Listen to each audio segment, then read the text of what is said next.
Right then, hello people, we are live again. Blimey, the streams are coming thick and fast. Of course, we did our first stream as the match preview for the Cambridge game. I'm just going to turn my light down a bit as it's making me look a bit orange. Not ideal. But, yeah, like I said, these live streams are going to be a lot more regular now. I think it's important to kind of get more interaction, kind of improve the quality of the content on the channel, kind of make it a bit more kind of show style, if that makes sense. So, let me just make sure everything is going okay. It looks all okay quality wise.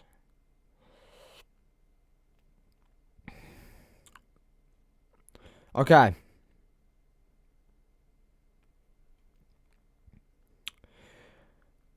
Right, lovely stuff. Right, so obviously, before we do actually review the game, which is the whole point of this stream, it will be a bit shorter than the preview because we did end up waffling for quite a long time in the preview. The one thing I do want to do is actually give credit to the people who predicted the scoreline correctly, because I feel like we do the score predictions every week, and I feature you guys on the videos, but I never just give any credit or shout anyone out that got the prediction actually correct. So, let's get into who got the scorelines correct. So, Ollie said 2-1 to Cheltenham. CTFC Swimbank said 2-1 to Cheltenham. A lot of people said 2-1 to Cambridge, actually, to be fair. And then one other person, I can never read this name, Bertie. I don't know, yeah, Bertie. He said 2-1 as well. So, 3 people this week got their predictions correct. A big shout out to you lot. Credit where credit is due, because obviously I predicted 1-0 to Cambridge, and evidently I was absolutely way off. So, there you go. Things happen, and it was definitely a deliberate jinx. Definitely, of course it was a deliberate jinx. Right, okay then. Without further ado, let me just make sure this is all okay. Yes, it is. Okay, let me switch the screen. So we are now going to dive into the stats and events of the game before we actually talk about, obviously, everything that happened from the stands and my perspective of how everything went down. Let me get the chat up on my phone for those that are interacting. But yeah, welcome into those who are just joining us. You haven't missed anything. We haven't actually started reviewing the game yet. We were just giving a shout out to those who predicted the scoreline correct on the Instagram story. So, of course, full-time score 2-1 to Cheltenham. Bit of a surprise, actually. Obviously, here are the percentages of people who voted on who would win the game or what the outcome would be. Obviously, only 25% on Cheltenham, which, to be fair, I think that kind of probably reflects the predictions that came into me quite well. However, you know, a few people, like I said, did hit the nail on the head perfectly with their predictions. One thing I always like to look at is player ratings before we do anything else. We will use this to talk about periods of the game and what happened in the lead up to bookings, etc. Luke Southwood on the 6.6. Again, Luke Southwood didn't really do anything major. I think he made one important save late on. But to be perfectly honest, it was kind of trundling towards the line, and I don't know. I mean, I haven't seen it from... If someone filmed it from the away end, then it would be a perfect angle. But decent save nonetheless, but not really anything major. I mean, Adam May's goal for them was completely unsavable, so there's no complaints about that. What a strike that was. Caleb Taylor, once again, on a 7.2. Very, very consistent player, it's got to be said. Sean Long on a 7.1. And you know what? Sean Long was a lot better yesterday. I'll give it to him. There was a definite improvement. Now, he still needs to work on certain aspects like his crossing. His crosses don't even beat the first man at the front post, which is always an issue when you are a player that always finds themselves on the wings for counter-attacks. So, yeah, that's one key thing to improve on. But That was a definite improvement, and I think the 7.1 rating is probably deserved. Lewis Freeston on a 6.5. I thought, once again, he was one of our best players last night, so I don't get where SofaScore is getting that one from. Will Ferrell on a 6.5, but again, he was subbed off, of course, in the 46 minutes, so pretty much on half-time. Obviously, if anything, just to restrict the risk of injury, and hope that it's not too serious. Obviously, him getting pushed into the ad board by Sam Smith. Taylor Perry, once again, didn't really have too much to do, didn't really get too involved. When he did have the ball, he was very good with it, but I think maybe lacked a bit of confidence last night. Maybe he needs to put himself in the mixture a bit more, try and, be demanding the ball more, because when he has it, he's very good with it, but he seems just a bit off at the moment. Liam Sarkham was absolutely brilliant last night. Absolutely unreal, and it's good to have his experience back in the starting 11, but more importantly, the quality that he brought last night. But hopefully he doesn't go through a period of bad games like he did last season. I will catch up with the chat. I see a few messages coming through. Once I have reviewed individual performances, feel free to comment your thoughts on individual performances as well. It is an interactive stream, of course. Ryan Jackson on a 6.5. I thought he was absolutely brilliant. I do think Jackson was very, very good. He carried a lot of threat down that right-hand side. Couldn't have really asked too much more of him, to be fair. He, obviously, the key asset missed when he was injured, and now he's back, obviously, it's fantastic, and we were missing that presence down the right flank. Ryan Broom on a 7.2, I mean, he just ran, didn't he? He just ran and ran and ran, and he drew fouls, he had chances at goal. He got into the right positions at the right times. He made good runs. To be honest, he was unlucky not to score last night. I think there was one scenario where he made a run in behind, a perfect run. Defender was about 4 yards away from him. He had plenty of space, and Alfie May just didn't manage to pick him out with a pass in behind, unfortunately. And I think that would have been a goal otherwise, but it is what it is. We still got the 3 points. Dan Undulu on a 6.9 rating. SofaScore. Usually you're quite accurate, but what are you doing? George Lloyd on the same rating as Dan Lundaloo is an absolute travesty, by the way. And then here are the bench ratings, of course. With Alfie May getting a 7.2. Ben Williams actually had a very good game when he came on. Has to be said. Are we having a vlog for Accrington? Of course we are. I'm yet to actually collect my tickets. I've bought them, but I haven't collected them, so I might have to get one of my parents to, because yeah, I mean, not ideal. Dan is just mental. Ryan doesn't stop running. Yeah, I mean, I said that about Broom, to be fair. He just ran last night, and it's good to see a player who is so eager to play attacking football that also carries defensive qualities, and I think that's, like I say, exactly what Ryan Broom brings, and he brings it to this team in abundance. And obviously, he's a popular player in the fan base. He's a popular player in the squad. He's a popular player around the club. He's got all the confidence he needs to do well, and he's done very, very well in his opening 2 games back at Cheltenham. So far, so let's dive into the events. So, up until the 28th minute, to be fair, I think it was quite quiet. Cambridge had the greater of the chances. Let's just see the... Wow, actually, it says, okay, so it's saying here that up until the goal, it was pretty even. I thought that Cambridge, to be honest, were by far the better side in the first half an hour or so, but, I mean, obviously, passages of play suggest otherwise. I think we did have a lot more, our attacks were much more goal potential, but they had a lot more attacks themselves. Having said that, we did end the game with more shots, more possession, more shots on target. But obviously, most of those came in the second half. But it's worth talking about this Adam May goal, because what a strike it was. On the edge of the area, right foot, posting in. Like I say, Luke Southwood, absolutely no chance of getting anywhere near it. And, yeah, no complaints. Absolutely brilliant goal. But, actually, I don't know why I've said no complaints, because I do have a complaint. And I was saying this to people around me yesterday. My one worry was about the goal. Like I said, it's a great strike.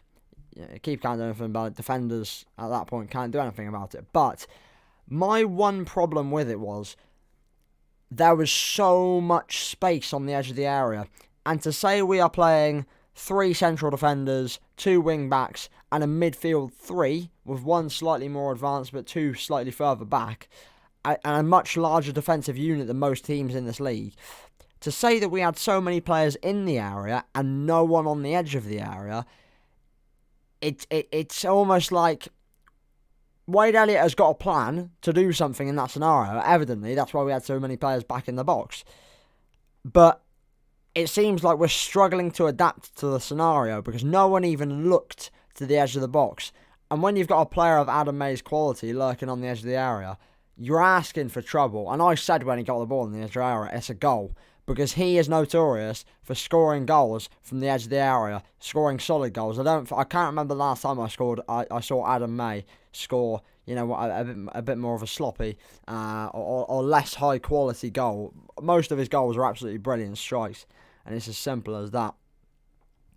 First half was very dead. I'll be honest with you. First half was very dead. Obviously, up to half time, we actually shared the greater of the chances up until the half time after their goal. But once again, we just didn't look like scoring. But it was clear that we were playing better than previous games in the first half. But we were just still doing frustrating things, still making frustrating errors. That obviously led to our downfall once again. And it's obviously you can talk about the performance on the whole was better, it's an improvement, but we need to get the scoreboard stuff right first. And that was what I was worried about. But of course, second half, the lads came back out.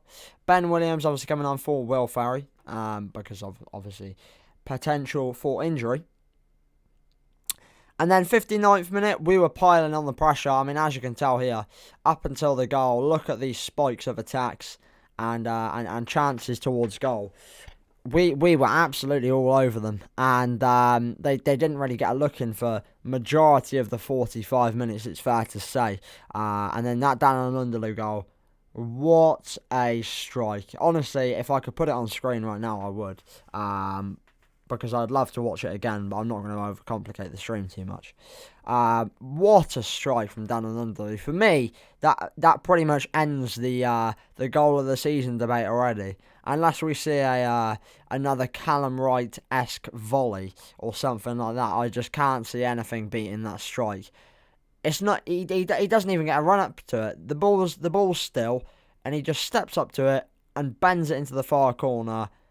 The technique is absolutely incredible, and that is a strike of a top level player. You don't see that those sort of strikes in this league. You just don't, and it just shows his all round quality. And to be perfectly honest, Dan Alundalou, this is pretty much his last season to prove himself. To say I could still go to the top because he's not. He's not as young as a lot of our other previous loanees. He's certainly doing a good job. I believe that's his 3rd League One goal of the season now. And to be honest, I can't see him stopping there. I think, he'll be piling on the pressure once again on Saturday, and I do think he will get a goal, actually. I just have one of those feelings that Dan Alundalou will score on Saturday, even though it's a long way in advance because it's only Wednesday today. But, yeah, what a goal it was. What a performance from him all round. And, yeah, unreal stuff from him.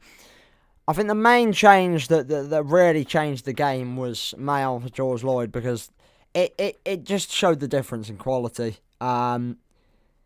May is a very solid player at this level, but there shouldn't be that much of a quality difference. And I think the problem is George Lloyd is like... I just don't understand. I feel like we're restricting him too much. I think for the greater good of George Lloyd's career, he needs to leave, or he needs to at least go on loan. Get some experience at high level non-league or League 2 level, because he does, unfortunately, he just doesn't cut the mustard in League 1. It's as simple as that. We play him in all these positions, and he's not good in any of them, unfortunately. And he tries his best, bless him. And I rate it. I rate his work rate, but he just, as it is right now, he's just not good enough for League 1, unfortunately. So, yeah, the quality difference when May came on was absolutely outrageous, and it should never be, even with an impact sub, it should never be that much difference in quality. Tom says, up the Cheltenham. What a man. He knows his stuff. But yeah, like I say, if anyone is watching, feel free to get your thoughts on the game down below. Obviously, it was a bit of a crazy game. Especially in the second half. We turned it around. I will talk about my thoughts on the whole tactical side of things and the general thoughts on the performance as a whole, but I'm just going into the details before we do any of that. Of course, Cambridge then made a double change with James Brophy replacing Sam Smith and Liam O'Neill coming on also. 5 minutes later, we subbed on Christian Norton for Ryan Jackson. And you know what, right? Christian Norton didn't necessarily bring quality, but he brought pressure. And you know what? They did crack under that pressure on numerous occasions. When Christian Norton was running at their defence on numerous occasions, trying to close them down when they had the ball. And they evidently didn't like it, because they'd either have to pass back or they'd end up trying to pass it forward and then getting blocked or taking a deflection. And he does have an influence on... I think that's why we bought him, to be honest. To bring him on as a kind of defensive striker role, if that makes sense. To kind of be the front man, but the front man in the defence. Because I think that's one thing I have a problem with. The whole team seems to turn into defenders, but it worked last night. If Lloyd wasn't an academy graduate, he would have been released in the summer of 2021. Yeah. You know what? To be fair, that's probably a fair statement. That is probably a fair statement. But George Lloyd would be a great player at a non-league level. It's just... he's not... sorry. He's just not... He's a nice lad. And he works so hard. He really does, but he's just not good enough. He really isn't. But... yeah, what can we do? I mean, the transfer window's done now, so we'll have to wait and see what happens in January. But I do think this will be his last season at Cheltenham. And then, of course, 83rd minute, we were absolutely piling on the pressure in the lead. Actually, they had a few chances in this I'd say about 15-minute period, to be fair. However, we managed to get the goal. We started to... I'll tell you what, one thing I will say is, normally when we have these little spikes after all this momentum, and then they start getting attacks, the mentality goes, and it didn't. And that is one of the key things that I want to pick up on, is in previous games this season, you look at Peterborough, 2-0 up at half-time, attacking momentum was all us. If you can imagine this peak here, that was the whole way for the first half. Every spike was that height for the first half, effectively. I don't know if it actually was, but just giving an example. And then, after all that attacking momentum, came into the second half, and it decreased, and then they had a few chances, and then it went. It went altogether. And you know what? The determination to bounce back, because it's not even like it was against the run of play, it was after a few passages of attacks for us. And I think that is going to be absolutely key. And I tell you what, Wade Elliott has done a brilliant job in turning that around, because obviously it's only one game, I understand, but you look at Port Vale, for example, we went 2-1 down, we still managed to come back. We took a chance, happy days. 1-0 down last night, managed to come back and make it 2-1. The resilience in this team is growing, and the belief in this team will grow alongside that, which is absolutely brilliant to see. But let's talk about this Alfie May goal. How did he get it in? I want to hear your thoughts in the chat on that Alfie May goal, so feel free to comment. But how on earth did Alfie May find the back of the net? I will never know.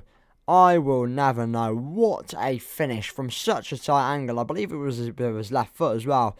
And he managed to beat Mitov, who is an absolutely incredible keeper at this level. Of course, the Bulgarian man in between the sticks for Cambridge. The record goal for Alfie May, of course. And I think that goal is going to be so important, because it's a weight off his shoulders. It's a massive, massive weight off his shoulders now. And now, I think, he said it a bit in his interview, is that his performances weren't as good. It was kind of, the weight of the potential occasion was bogging him down a bit. now he's got that goal, I think he will start to slowly encroach on the player he was last season. And I can't see him getting back to that because I think he was sensational second half of last season. I just don't think we'll see that again from Alfie May.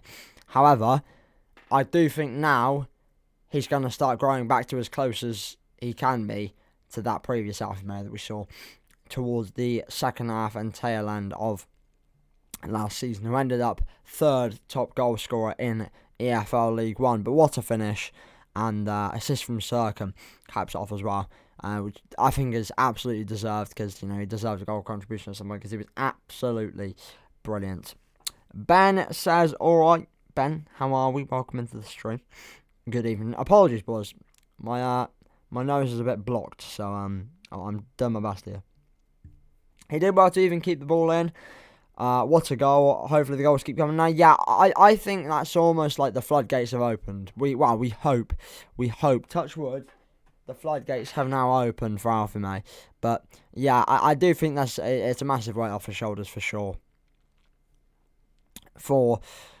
Then, of course, we brought Alice Chapman on, which I think is a good substitution, because realistically, Alice Chapman doesn't really bring anything technically to the game, but he's a big lad. He's a very tall lad, and defensively, he's an absolute menace in the box when it comes to getting balls away, getting balls cleared, and of course heading out of the area. 2 yellow cards for time wasting, but there we go. That's what it is. One thing I want to talk about when it comes to time wasting is the lad who held on to the ball behind the goal. I love the shithousery.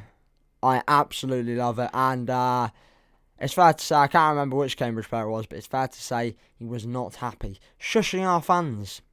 I'm sure he had a lovely 3.5 hour journey and 3 a.m. bedtime after his 2-1 loss. I'm sure he kept quiet throughout that, and I'm sure he had a good time. So yeah, it's all is well.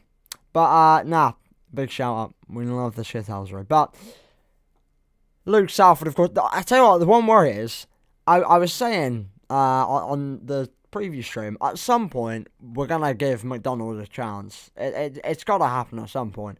I actually think it's getting towards the point where we're not gonna have the choice, because I think this is like Luke Salford's 3rd yellow card of the season already. He's gonna get a suspension at some point. It's not long until Luke Salford gets a suspension, a 1-match ban or whatever for his accumulation of yellows. Honestly, I think when McDonald does get a chance, it's going to be because Luke Salford's had too many yellows. The amount of time waste is interesting, but he is a bit of a shithouse, and I actually spoke to him after I think it was the Oxford game, and I was saying about the Exeter fans running half the stand to give it stacks to him. And he said, oh yeah, he loves it. That's what he does it for. So, what a man. Of course, last night's result does take us out of the relegation zone. Obviously, early doors, only 8 games in. But, it's massive, really. And I tell you what, biggest game of the season is probably on Saturday. It sounds silly, but it's a huge, huge, huge game. It's an absolutely massive game, and I think it's tough to know who's going to be the favourites. I don't think you can pick a favourite, to be honest. As you know, I'm not going to look too much into Accrington Stanley. I want to save that for the match preview that we will, of course, be doing either tomorrow night or Friday night. But, yeah, of course, Cambridge still in that playoff zone. Obviously, like I said, after 8 games, it means nothing. But, for a side like them to be up that high already is absolutely incredible. And, you look at the sides that they're up there with: Bolton, Sheffield Wednesday, Plymouth, Portsmouth, Ipswich, Peterborough. Unreal stuff. And to say that we beat them last night, against the odds, unreal. Before we dive into any more stats, I don't know how much more we want to talk about, but we will go into the individual stats for the halves. But I just want to go back to full face cam briefly, because I just want to have a discussion with you boys about how you thought Wade Elliott did last night, because I think Wade Elliott was a key part of last night, and I do want to hear what you boys think, because I don't really know how to phrase it, but he's definitely changing things. It's almost as if he's listening to what we have to say, because we are starting to build a bit of a run now, and it sounds silly, because obviously this is our first win in like 5 games, but we're going to be down the lower end of League One this season anyway. But theoretically, okay, if it wasn't for the Oxford game, which we deserved to get a point from, well, no, didn't deserve, but we should have got a point from, we're like 5-6 games unbeaten, which is, it's promising signs. The first 3 games of the season we lost, so times are changing, and he's improving things gradually. And again, I'm not going to jump the gun. He needs to prove it again on Saturday, and then the week after, and then the week after. Of course, next Tuesday we have Papa John's Trophy. So once again, I want to see certain players playing in there, Tom Bradbury especially. I want him to prove what he can do, because he was so good against MK Dons, and I want to see it again. Hopefully we can give him a chance in the league at some point. But, yeah, I mean, obviously the Derby game is looking like it's going to be postponed, which is frustrating, because it's now going to probably be postponed to a Tuesday, which means obviously the away attendance will be significantly less, but obviously I'll still do my best to go. I still will go, one way or the other. But yeah, Wade Elliott. Where did we start with Wade Elliott last night? I think the one interesting thing to discuss is the whole Alfie May and George Lloyd situation. Of course, the squad selection, I think he definitely did the right thing in starting Ferry. Maybe he watches the videos. Honestly, maybe he was watching the live stream. But Will Ferry deserved that start, and he got it. Unfortunately, he did get absolutely slammed into an ad board in the first 5 minutes, but we move. Yeah, I was pretty pleased with the starting 11. Sercombe coming straight back in. Jackson coming straight back in. Yeah, I was pretty happy on the whole with the lineup. I've got to say, nothing really too bad, other than obviously George Lloyd starting. I can't remember. I listened to the interview earlier, and I can't quite remember what Wade Elliott did say was the reason for that. I think he said something about tiredness. He wasn't quite, up to full sharpness and fitness to play a full 90 minutes because of excessive football or something like that. Which is fair. We don't know what goes on at the training ground. We don't know the situation with the players. So that's fair. I'm not going to read too much into that. But I would have started Charlie Brown still. I think, he's got to start at some point. Realistically. He needs to get the win this weekend to keep the momentum going. Yeah. I think, it's I'm not going to be honest, I'd take a point on Saturday. I would. Because 3 points would be huge, don't get me wrong, because then we're, then we are a good amount clear of the relegation zone, and yes, albeit early doors. But let's just go back and have a look at the league. So, of course, we do need to focus on the league table, because this is probably close enough to how it will end up at the end of this season, maybe with the exception of Derby, Charlton, Oxford. I'm sure they'll all be higher up than they are now. I'll read that comment in a sec. So, of course, Accrington, the front markers, sitting 21st in the relegation zone. Realistically, if we win on Saturday, I mean, who have MK got on Saturday? Let's have a quick look. There I've got Oxford United away. Yeah, I can't see them. You know what? I'll tell you what. Oxford against MK and Cheltenham against Accrington are going to be the games to watch this weekend. But I reckon Oxford should get the 3 points, even though they've just had a poor performance against Plymouth, albeit a very good side. A poor performance against them. But all going our way, if we get 3 points on Saturday, MK lose, Accrington, of course, lose because we will have beaten them, fingers crossed. That takes us 4 points clear. That's already a huge difference, because realistically, I'd say the bottom, maybe with the exception of Bristol Rovers, I'd say the bottom 6 or 7 is going to be, that set of teams in the bottom 6 or 7 is going to be the set of teams around the area come the end of the season. So, the amount of points we can gain early doors against relegation rivals is absolutely massive. And of course, the one thing I do want to say is we have had a tough start to the season. We were saying this in the match preview.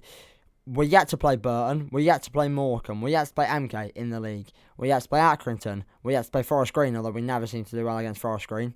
Yet to play Bristol Rovers. We play Port Vale, 2-2 draw. Yet to play Lincoln, and then from then on, to be honest, these are all very, very good sides, so I'm not too worried. But this set here, I'd say, we've played one of them in the league. So the important games are the ones coming up over the next few weeks when we've got, you know, the likes of Burton, etc. I don't actually know when the Burton game is. I think it's around November time, but I might be wrong there. Not too clued up on the fixtures, I must say. I only found out last night that we had Walsall next Tuesday in the Papa John's Trophy. By the way, I will be going to that, but I won't be doing a vlog because it just seems a bit pointless.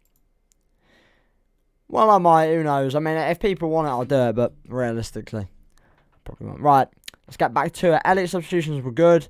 Resting May made sense, and him on for Lloyd changed the game. Norton if Norton had a good impact. Maybe not necessarily in the way that he would have wanted. Obviously, Norton is going to be wanting to score goals, but he did the defensive role as well, which is always good to see. And yeah, positive changes, like you say, positive changes, and he made the right changes, the right changes for the right style of play that Cambridge were playing, and the way that the game was set up, and he read it very, very well, which is always good signs. Maybe the standing there with his hand on his chin is paying off because evidently he's seeing some things correctly, finally. I say finally, we're only 8 games into the season, but that's a big chunk when it comes to, you know, the end of the season and the amount of points that you can gain from those games. But yeah, let me just go and have a quick look at when our fixtures are, because I'm not actually 100% sure. Cheltenham fixtures. I just want to know when we play, relegation rivals, because of course we play Accrington on Saturday, so that's an obvious one. Right. So, okay. So, blimey. Okay, so October is a huge month actually. October is an absolutely massive month. Let me switch over. So moving on from yesterday's game briefly, we've got a lot of games in October for starters, but absolutely massive. So Shrewsbury, it's going to be very, very hard to get something from because they look absolutely quality this season. Sheffield Wednesday away, I think there's more chance of us winning than me hitting 3,000 subscribers tomorrow. Bristol Rovers home, massive. Burton away, massive. Morecambe home, massive. MK Dons home, massive. These in 1 month, in the space of 2 weeks. In the space of 2 weeks, we have got 4 massive games. Absolutely massive games. So next month is vital. Absolutely vital. And then, of course, it slows down in November when we've only got 2 games. That's because it's the start of the World Cup, of course. Ipswich away, that'll be a nice one. But, 2 weeks without football there. That's not going to be ideal, I must say. I'm not looking forward to that break. But, I mean, we might have to do a bit of World Cup content. Who knows? I'll have to wait and see. Sean Long is finished. I'm being serious. I thought Sean Long was a lot better yesterday. Yes, he still made silly mistakes. Yes, on occasions his crosses didn't even beat the first man. He was better yesterday. Defensively, Sean Long was a lot better yesterday. So, yeah, that's something to go for. But, of course, the next 3 games, Accrington home. Accrington away, sorry.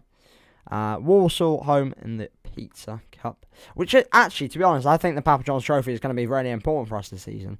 Because it establishes who is going to be coming into contention for starting 11 quality.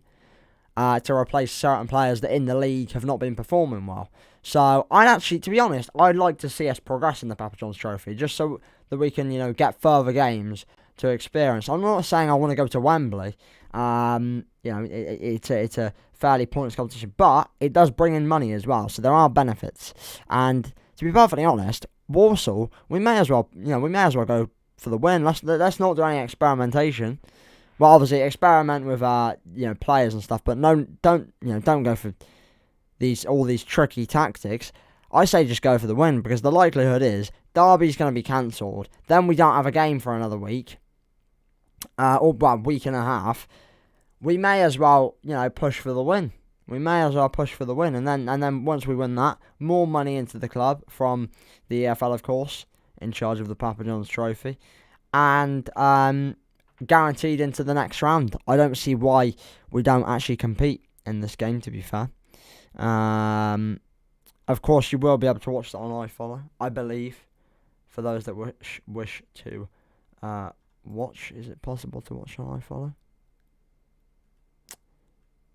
Saying only audio. Maybe it's not available for Papa John's Trophy games. But anyway, let's go back to the final things I want to touch on for the Cambridge game, because once again I've kind of gone off on a tangent a bit. But obviously, this is what these lives are for, a bit of discussion about all things Cheltenham. No, seriously, Sean Long, when he's pressed around in tight position, he just kicks the ball into the middle of the park.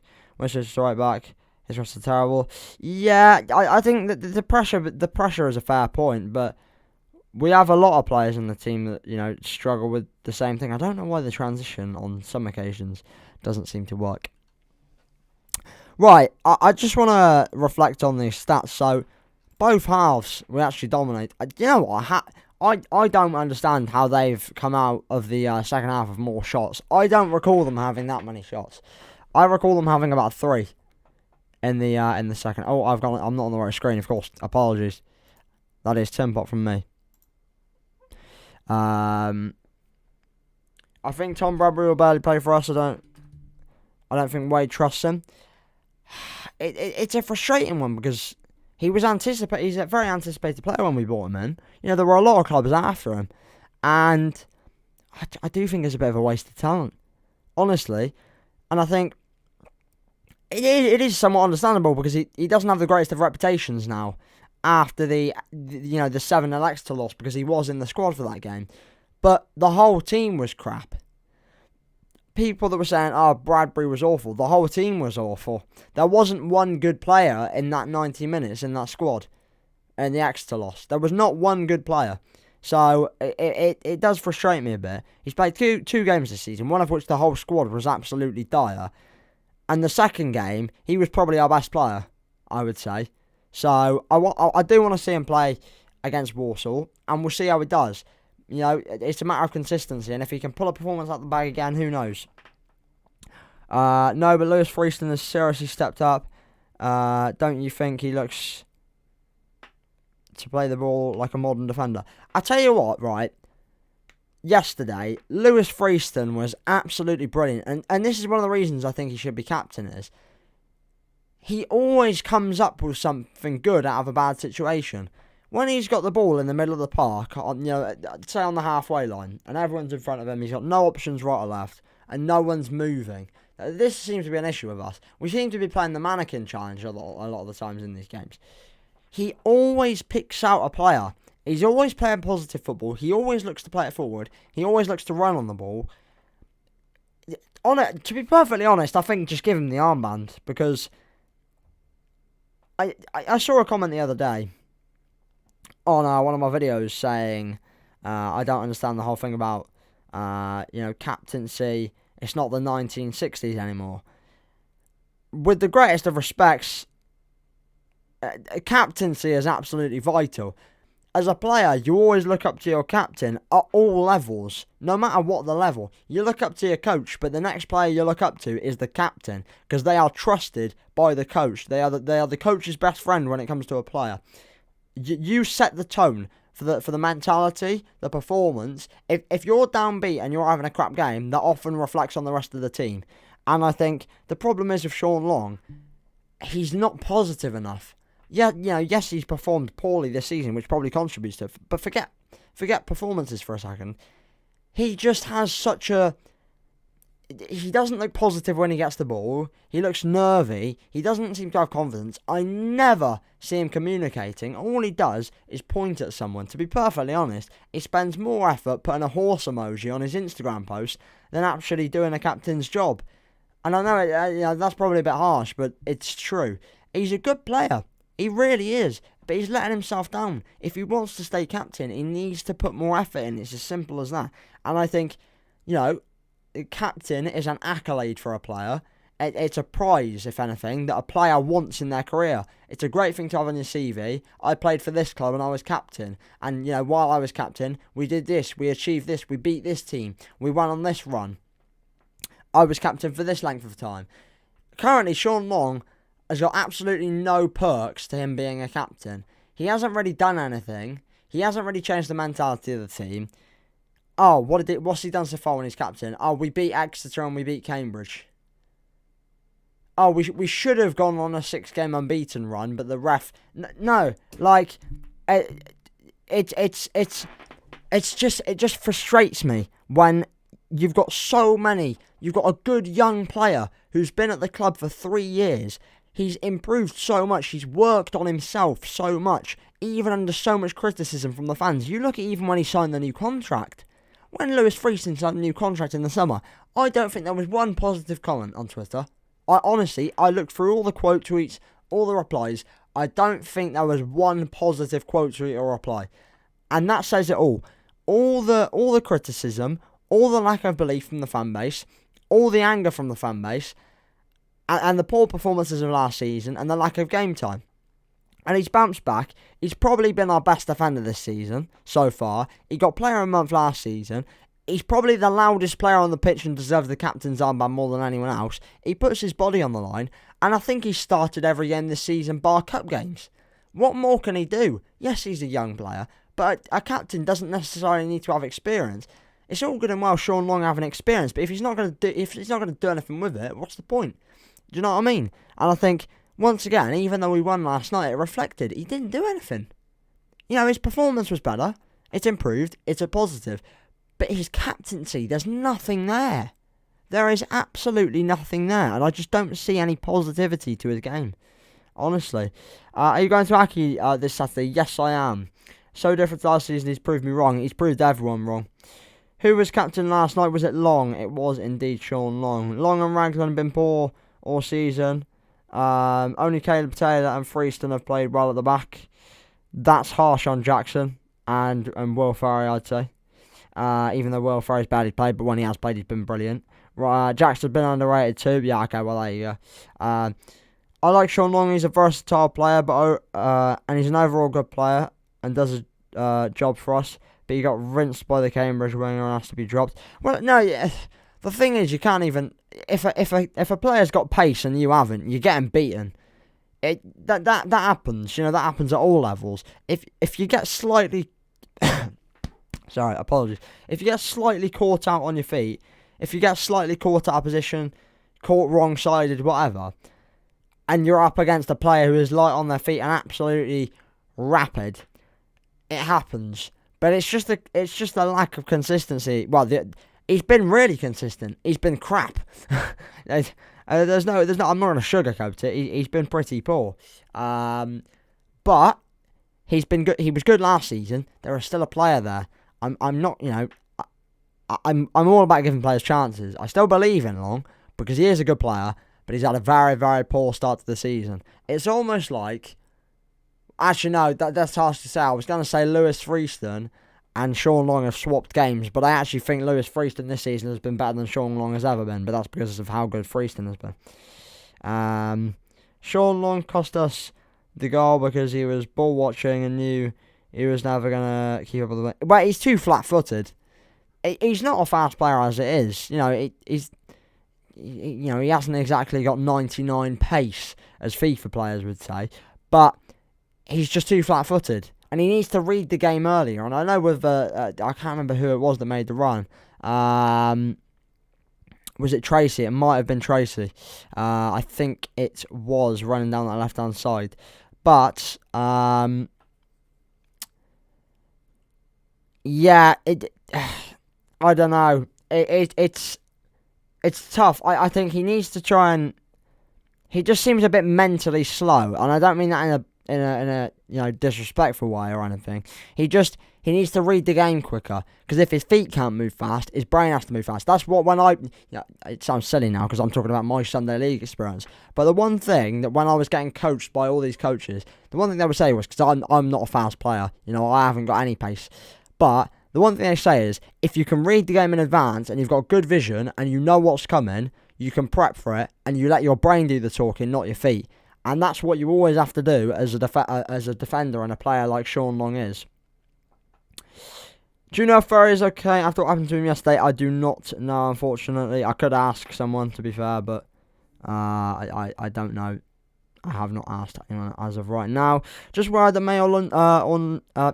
just worried if May or Lundalu gets injured, and we've got no good strikers on the bench. That's why we need one more to give more options off the bench, like a player like a Tete. We need.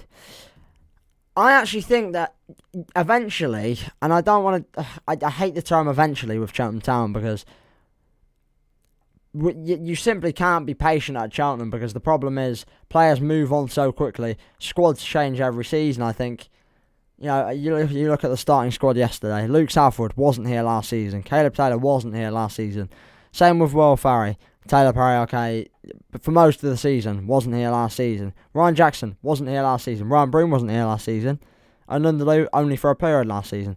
The only players that were here permanently last season: Lewis Freeston, Sean Long, Liam Sercombe, and George Lloyd. That's it from the squad. That's all it is.